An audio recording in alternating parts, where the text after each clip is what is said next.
vignerons de ce scandale? D'abord, il faut camper le débat. C'est essentiel.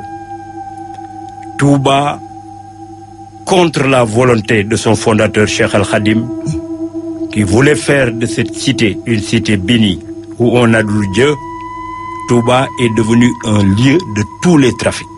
Touba est quand même la sainte. C'est la sainte. Il a voulu faire la sainte. Mais nous vivons une réalité à Touba.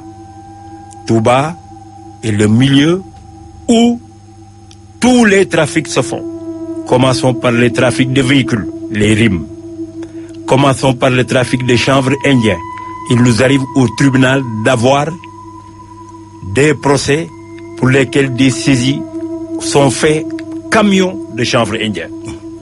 Touba, tout le monde le sait, les malfrats de tous bords, de tous acabits, viennent se réfugier à Touba.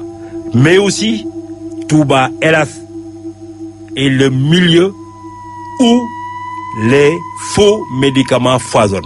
Tenez-vous bien, il y a 700 dépôts de faux médicaments à Touba contre tout simplement 40 officines de pharmacie. Et tout ça, c'est connu de l'État? C'est connu de l'État qui est impuissant. Mais je continue. Les dégâts occasionnés. On reviendra sur les dégâts. Oui. Avec des chiffres à l'appui. Des chiffres. Ce sont les plus faibles qui meurent de ça. Plus que les accidentés de la circulation. Plus que les malades du sida. Et en face, aucune réaction. La faiblesse de l'État, les structures de l'État n'existent presque pas à Touba. Que ça s'explique à votre avis? Faiblesse de l'État? Eh bien, peut-être manque de volonté. Pourquoi ils sont si frileux pour dire que oui, à Touba, on ne peut pas faire ci, on ne peut pas faire cela? Or, le représentant de Serigne Touba sur terre, qui est le khalife général, n'a de cesse de rappeler la sainteté de Touba. Il le fait à l'occasion de tous les sermons. Tabaski, Korité, y suit tous les vendredis à l'occasion de toute cérémonie. Le discours reste le même. Mais aussi non suivi de faits.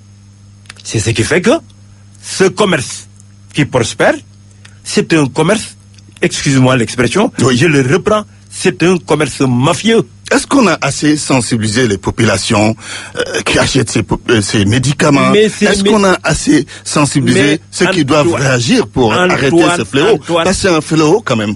C'est un fléau, mais il faut aussi essayer de saisir pourquoi ça persiste.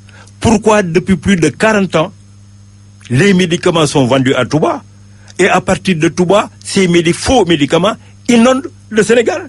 Ici à Dakar, Kër Serigne bi, c'est qu'il y a des forces très fortes qui pèsent sur le maintien de ce commerce illicite et qui tuent. Je m'explique un peu sur le modus operandi. Ceux qui ont ouvert ces 700 dépôts de faux médicaments se connaissent. Ils se cotisent à coups de milliards. Envoie quelqu'un dans un pays comme la Guinée, ils s'approvisionnent en faux médicaments qui ne sont même pas commercialisés au Sénégal. De retour à Touba, ils les déversent sur le marché. Posez-vous des questions. Pourquoi même la douane n'intervient pas?